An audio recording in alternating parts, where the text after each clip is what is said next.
Hey all, so these are just a few quick fights from off-season wars, testing out new champions, or new for me, and seeing how this new attack tactic Unstoppable Armor works in practice. Most of our opponents will be running the recoil tree masteries, so a lot of the damage done in these fights is them to themselves. Just have to be upfront about this.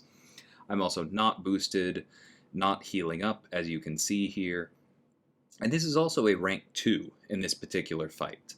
I do not have Silver Centurion duped, obviously, or at rank 3, but we have a couple in the battle group, so it still matters to me to test how well he does in these spots. And I've said before, if I do end up awakening him, he's probably going straight to rank 3 as my next tech. So, doing fine on the damage here. This would definitely be going slower without the poison. We have to be upfront about that. But his damage is also fine, especially as a awakened rank 3 boosted. This would be going super well. He's having zero trouble dealing with the tactic.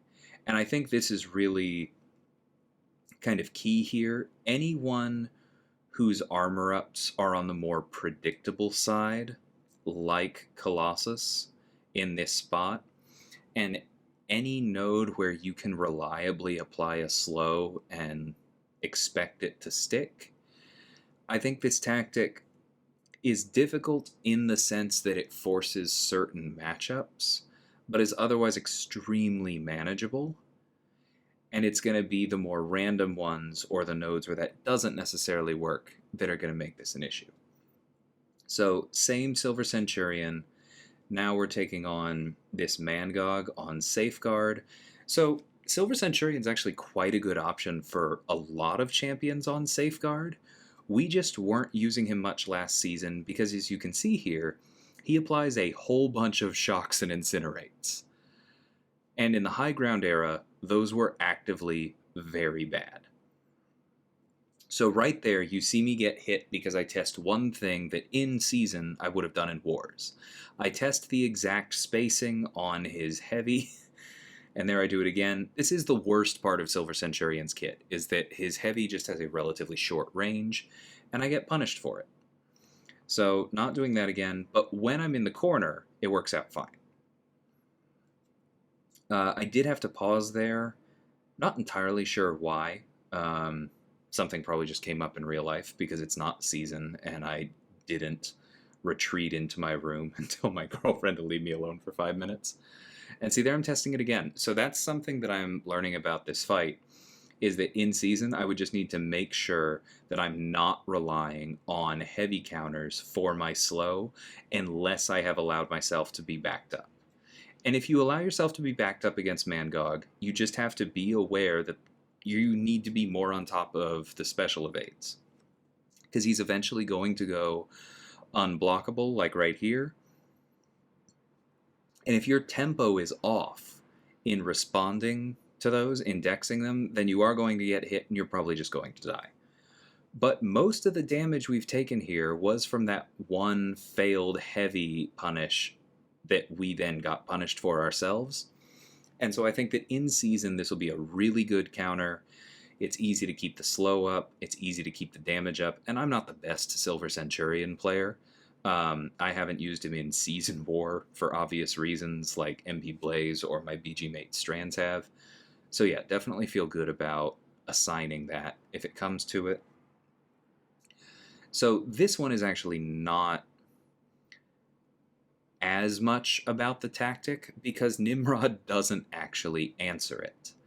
But Mole Man does not have any armor ups in his base kit.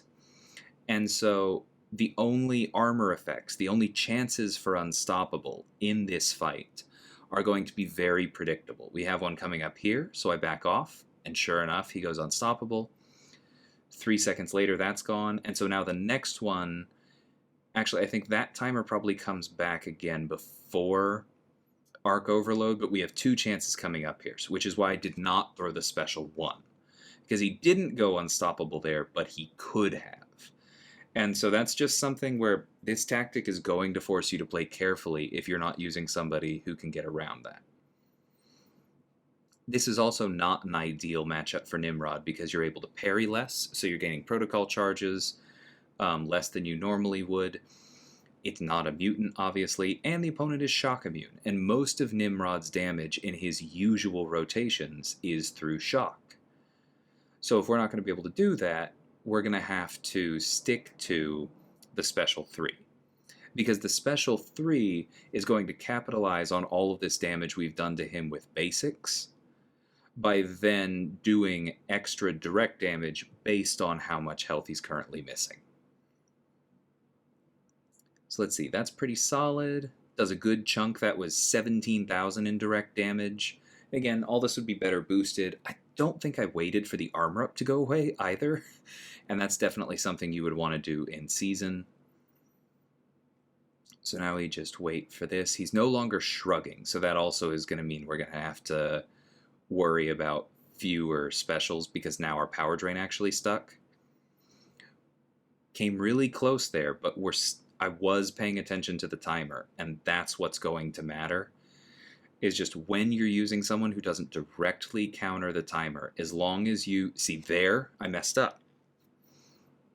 I actually kept hitting into him one more time. I could have gotten punished for that, and he's in Frenzy. Now, Nimrod does have some answers to crit damage, so he probably would have survived that, and obviously I wouldn't bleed out, which is often a problem against Mole Man. But that was a mistake, and so that's why I think it's very important for everyone to get in some reps on this tactic, so that you just get a feel for watching that timer. See, that time, I backed off appropriately. Now, I also had a special 3 ready to throw, but that's kind of immaterial to the point where I was watching the timer, I backed off. And boom, that looked like it did. I think I saw the first digit was a 3, so that did over 30,000 direct damage this time. More than enough to finish him off. So this next one is going to be slow, because this is me explicitly and intentionally pushing the boundaries on what She-Hulk is capable of. So She-Hulk does benefit from the attack tactic. And so she can place withers on the opponent, like you saw right there, which can then help control things like Mystic Dispersion. But she doesn't place as many withers if the opponent does not have debuffs already on them, and it's going to be harder to get those debuffs on them because there's Masochism on this node. Additionally, I always run the Despair Mastery maxed, so once we get these debuffs up, it is blunting the healing. You saw how that second trigger right there, or not second, but that last trigger right there was quite small for Masochism. So we have the tools. It's just a matter of balancing them all. Obviously, I got punished on that one heavy that I went for. Kind of similar to the last time with the Silver Centurion.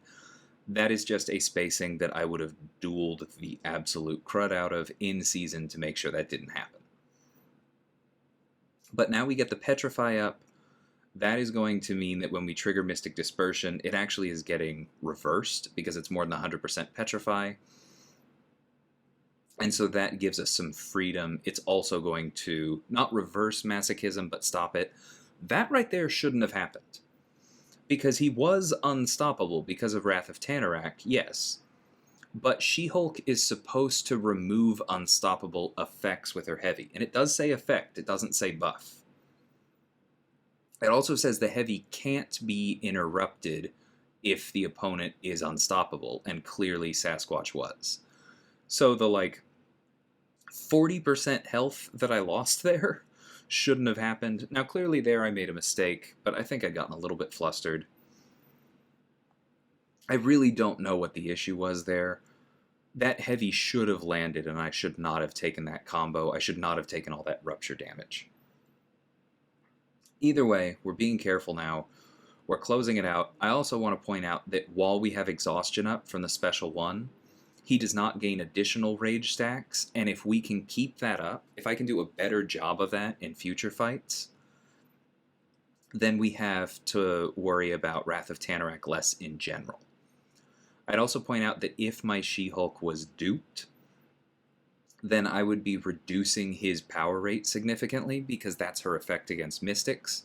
and then that would mean fewer specials to bait out, and I could probably get better uptime on my various debuffs, be doing more damage, have more control over the healing, more control over wither, just generally have the fight go better. But that's okay. It still goes down in 3 minutes. Even with, that one mistake there where I got hit, even with a lot of the cards stacked against her as a science champion taking on a Masochism node, which is generally a bad idea, and even unboosted. So I think in season that would work, but we would definitely be going over it if I assign that to anyone else, and I would be dueling the crud out of it, like I said, if I took it myself. So this fight, I'm just going to spoil it for you, does not go well. I have been investigating places where Jabari is actually a good answer in war, and I do think that in a broad sense, Void is one of those places. Because you'll see right here, her cleanse lasts long enough to pretty easily get rid of his debuff from his own kit. But then these super long debuffs from the node, unless he throws that special immediately after you land a hit, it's going to land on you, and you're going to take a ton of damage from it, and there's just nothing you can really do about that. You see there at the end, the cleanse only gets rid of one. So that last fight kind of proved why we send people like Moleman and Shang-Chi. Shang-Chi can cleanse up to 4 debuffs at once. That's definitely a stronger version of that effect. Jabari does have a synergy that allows her to cleanse 2 at once, and it's a very good one. So I could see her potentially being used for Void elsewhere, but I just don't think the cleanse is too short to be viable on that particular node.